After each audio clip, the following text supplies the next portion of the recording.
स्वर्गीय पालघाट ड्रामा भागवतर और साथियों का गाया राग केदार गौड़ा में रचना दीक्षितर की है जो रूपकम ताल में निबद्ध है।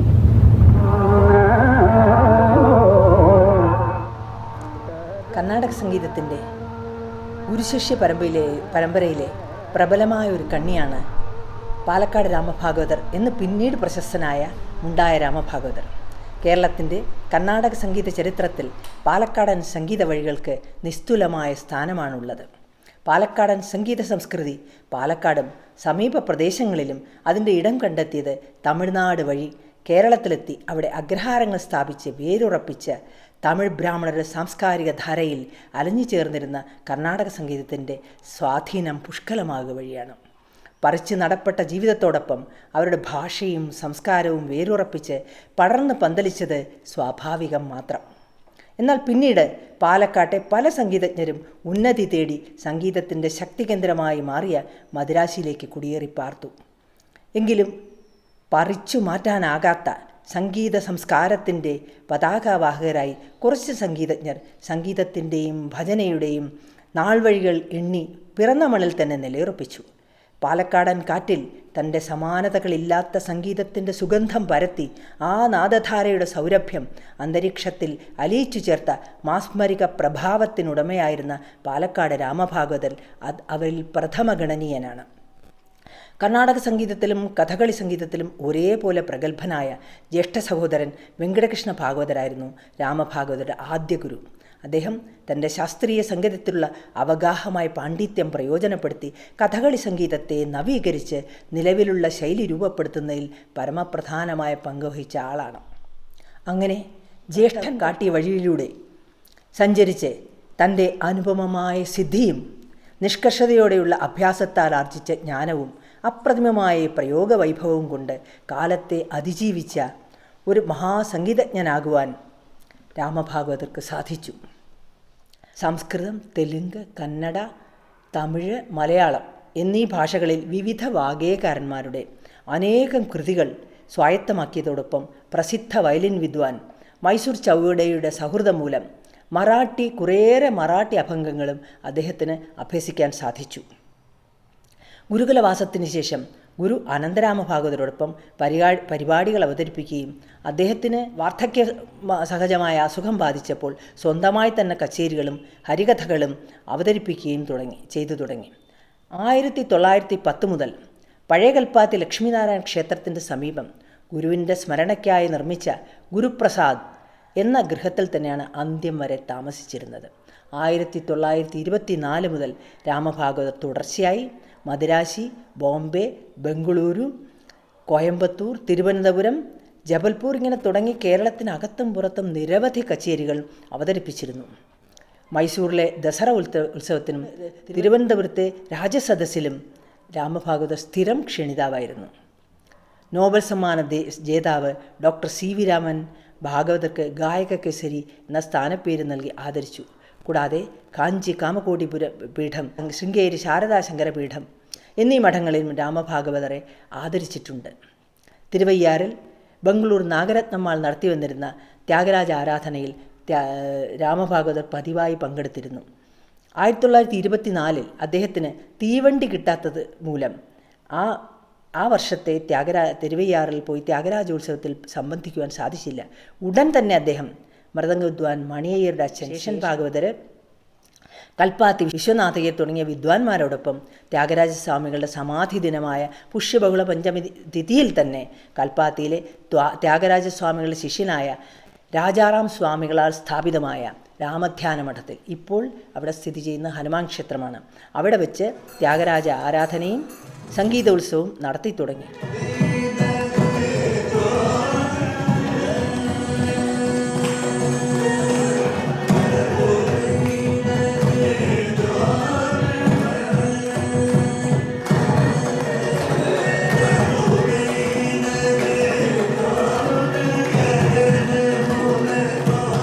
ആയിരത്തി 1924 മുതൽ 98 വർഷമായി ഈ ത്യാഗരാജ ആരാധനയും ഈ ത്യാഗരാജ ഉത്സവവും ഇന്നും അഭംഗുരം വളരെ നന്നായി തന്നെ നടന്നു പോകുന്നു. രാമഭാഗവതരുടെയും അനന്തരാമഭാഗവതരുടെയും ഛായാചിത്രങ്ങൾ ഈ രാമധ്യാന മഠത്തിൽ സ്ഥാപിച്ചിട്ടുണ്ട്. ഒരിക്കലും പദവിയോ ബഹുമാനമോ മോഹിക്കാത്ത രാമഭാഗവതർ നിത്യവും കൽപ്പാത്തിപ്പുഴയിൽ സ്നാനവും സന്ധ്യാവന്ദനവും ചെയ്ത് കൽപ്പാത്തി വിശ്വനാഥസ്വാമി ക്ഷേത്രത്തിലും ലക്ഷ്മീനാരായണ പെരുമാൾ ക്ഷേത്രത്തിലും പരിസരത്തുള്ള മറ്റ് ക്ഷേത്രങ്ങളിലും ദർശനം നടത്തുന്നത് അദ്ദേഹത്തിൻ്റെ ഒരു നിത്യവൃത്തിയായിരുന്നു. ഇക്കാരണം കൊണ്ട് തന്നെയാണ് തിരുവനന്തപുരം സ്വാതി തിരുനാൾ സംഗീത അക്കാദമിയിൽ പ്രിൻസിപ്പൽ പദവി അലങ്കരിക്കാനുള്ള ക്ഷണം കിട്ടിയപ്പോൾ അദ്ദേഹം അത് നിരസിച്ചത്. സംഗീതത്തിൻ്റെ പ്രതീസയായ മദിരാശിയിലേക്ക് തൻ്റെ സുഹൃത്തുക്കളായ മഹാരാജപുരം വിശ്വനാഥയ്യർ, ചെമ്പൈ വൈദ്യനാഥ ഭാഗവതർ, മൃദംഗം മണിയയ്യർ, ചെമ്മങ്കുടി ശ്രീനിവാസയ്യർ തുടങ്ങിയ വിദ്വാൻമാർ സംഗീതത്തിൻ്റെ പർദീസ കീഴടക്കുവാൻ മദിരാശിയിലേക്കുള്ള താമസം മാറ്റുവാനുള്ള യാതൊരു പ്രലോഭനങ്ങൾക്കും രാമഭാഗവതർ വഴങ്ങിയില്ല. തൻ്റെ ഗൃഹത്തിൻ്റെ പിൻഭാഗത്തൊഴുകുന്ന നിളയെയും മുൻഭാഗത്തുള്ള ലക്ഷ്മീനാരായണ പെരുമാൾ ക്ഷേത്രത്തെയും ഒഴിവാക്കിക്കൊണ്ട് പഴയ കൽപ്പാത്തിയിലെ അഗ്രഹാരത്തിലെ ഗൃഹം ഉപേക്ഷിച്ചു പോകുവാൻ രാമഭാഗവതർ ഒരുക്കമായിരുന്നില്ല. 1927 മുതൽ മദ്രാശി മ്യൂസിക് അക്കാദമിയുടെ ആരംഭകാല കച്ചേരികൾ നടത്തിയിരുന്ന പ്രസിദ്ധ വിദ്വാൻമാരിൽ ഒരാൾ രാമഭാഗവതരായിരുന്നു. രാമഭാഗവതർ ആദ്യത്തെ കച്ചേരിയും അവസാനത്തെ കച്ചേരിയും നടന്നത് കൽപ്പാത്തി വിശ്വനാഥസ്വാമി ക്ഷേത്രത്തിൽ വെച്ചായിരുന്നു. ആ കുംഭാഭിഷേകത്തെ തുടർന്ന് 1957 കൽപ്പാത്തി വിശ്വനാഥസ്വാമി ക്ഷേത്രത്തിലെ കുംഭാഭിഷേകത്തോട് അനുബന്ധിച്ച് നടന്ന 4 മണിക്കൂർ നീണ്ട കച്ചേരിയിൽ വയലിനിൽ ഖണ്ഡാദേവി അളഗിരിസ്വാമിയും മൃദംഗത്തിൽ മണിയയ്യരുമാണ് അകമ്പടി സേവിച്ചത്. അന്നത്തെ കച്ചേരിയിലെ മുഖ്യ ഇനം ശങ്കരാഭരണം രാഗത്തിലുള്ള അക്ഷയലിംഗ വിഭോ എന്ന ദീക്ഷിതർ കൃതിയായിരുന്നു. ഗോപാലകൃഷ്ണ ഭാരതിയുടെ മാഞ്ചി രാഗത്തിലുള്ള വരുകലാമോ അയ്യാ എന്ന കൃതിയുടെ ഹൃദയസ്പൃക്കായ അവതരണം സദസ്യരുടെ കണ്ണ് ഈറനണിയിച്ചു എന്ന് അന്നവിടെ സന്നിഹിതരായ പലരും പറഞ്ഞു കേട്ടിട്ടുണ്ട്. അവസാനത്തെ കച്ചേരിക്ക് ശേഷം 2 ആഴ്ചയ്ക്കുള്ളിൽ 1957 ജൂൺ മാസം 25-ാം തീയതി കൽപ്പാത്തിപ്പുഴയിൽ സ്നാനം ചെയ്ത് സന്ധ്യാവന്ദനം ചെയ്ത് അർഘ്യമർപ്പിക്കുമ്പോൾ ആ രാമഭക്തനായ ആ നാദോപാസകൻ ഇഹലോകവാസം വെടിഞ്ഞു. അങ്ങനെ കൽപ്പാത്തിപ്പുഴയുടെ തീരത്തെയും ലക്ഷ്മീനാരായണ പെരുമാൾ ക്ഷേത്രത്തെയും ആ ഗ്രാമത്തിലെ വാസത്തെയും നെഞ്ചിലേറ്റി സ്നേഹിച്ചിരുന്ന രാമഭാഗവതർ എന്ന മഹാസംഗീത വിദ്വാൻ, ആ നാദോപാസകൻ 1/2 നൂറ്റാണ്ടോളം താമസിച്ചിരുന്ന ആ അഗ്രഹാര വീഥി അദ്ദേഹത്തിൻ്റെ നാമധേയത്താൽ അറിയപ്പെട്ടാൽ അത് അദ്ദേഹത്തിന് നൽകുന്ന ഉചിതമായ സ്മരണാഞ്ജലിയാകും. விசேஷமாக என்ன கேட்டால், இந்த ராமபாகவதர் ஃபேமிலி சொல்லி பழைய கல்பாத்தியில் ரொம்ப பழைய ஆள்காரும் ரொம்ப ஃபேமஸான வீரமாக்கும் 100 வருஷத்துக்கு மேலே ஆச்சு அவள் இங்கே வந்துட்டு. ராமபாகவதரோட சிஷ்யமார் தாராளம் பேர் இங்கே இருக்கா. கர்நாடக சங்கீதத்தில் இங்கே தியாகராஜ உற்சவம் தொடங்கி வச்சது 98 கொல்லம் ஆச்சு. ராமபாகவதர் ஃபேமிலி அவளுக்கு நடத்துகிறா. அப்போது அதுக்கு வேண்டி நம்ம இந்த பழைய கல்பாத்தி இந்த ரோடை ரீநேம் பண்ணி ராமபாகவதர் ரோடு சொல்லிட்டு இந்த ஸ்ட்ரீட் ஆக்கணும்.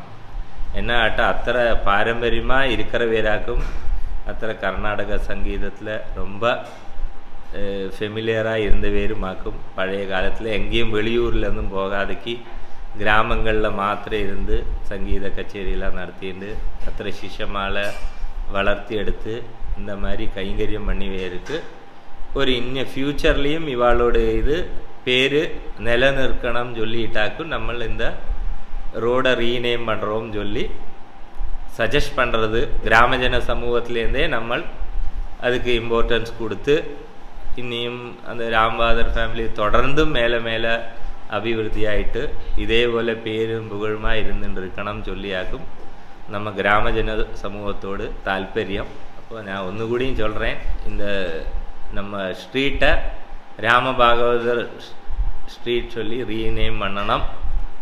அது பண்ணித்தான் தீரணும். நமக்கு அது நம்ம கிராமஜன சமூகத்தோடு என்ன சப்போர்ட் வேணாலும் நமக்கு பண்ணலாம். நமஸ்காரம். The heritage Agraharam of Kalpati has become a citadel of Carnatic music. These Agraharams have produced many eminent musicians, both vocal and accompanying artists. Out of this, a few of them have occupied the topmost positions during their lifetime. One among them is Rama Bhagavatar, who was living in the heart of Old Kalpati Agraharam. Old Kalpati Agraharam was the first Agraharam which has come up about 6 to 7 centuries ago. Rama Bhagavatar was a very eminent musician. His concert was considered to be one of the top concerts during that time, and many of the percussion artists were very keen to accompany him during his lifetime. One important aspect of his life was he started his career as a musician in a performance in the main Vishwanatha Swami temple, and he had the privilege of performing there as the last resort before his departure from all of us.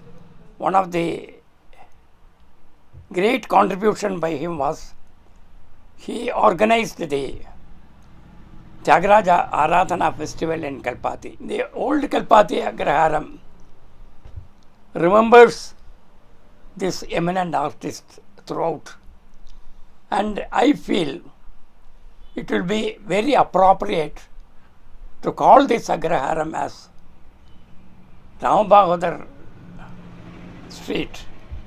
It is our earnest desire that the Agraharam be named in remembrance of this great musician. The Agraharam which he lived and he patronized it should be known after his name. This is our earnest desire.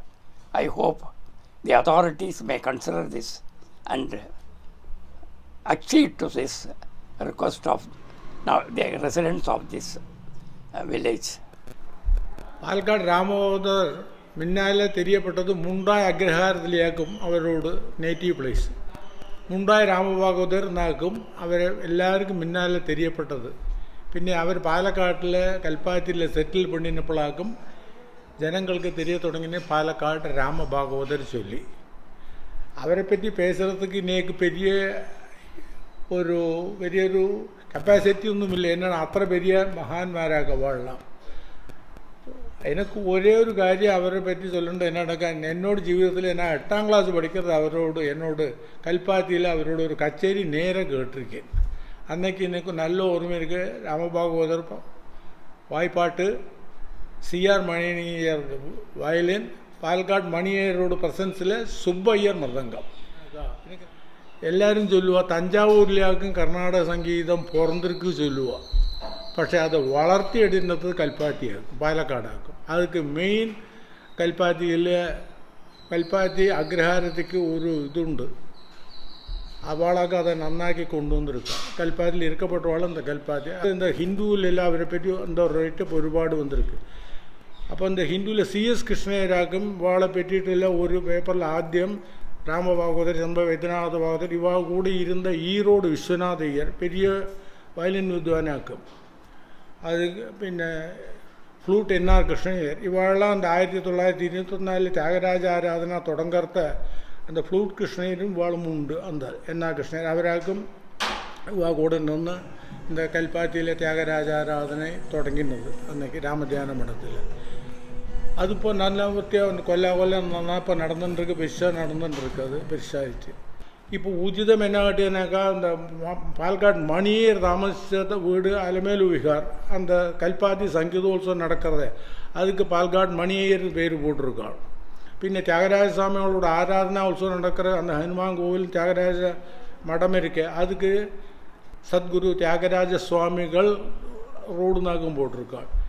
நம்ம ராமபாகவதர் கல்பாத்தியில் இந்த அவாழ்ந்த மண்மறந்த பெரிய பெரிய கலாகாரமாரே as a music lower ഇവാൾക്കെല്ലാം ഉചിതമായ അവൾക്ക് കേരള ഗവൺമെൻറ്റിക്ക് ചെയ്യാൻ പറ്റും. അപ്പോൾ അവളോട് അറ്റ്ലീസ്റ്റ് അവളോട് ഓർമ്മയ്ക്കായിട്ട് വർഷങ്ങളാக താമസിച്ചാൽ அந்த கிராம வீதி கல்பாத்திக்கு பேர் போடுறது ரொம்ப உச்சிதமாக இருக்கும். அப்படி தான் நமக்கு இனிமே அவளெல்லாம் ரிமெம்பர் பண்ண முடியும்.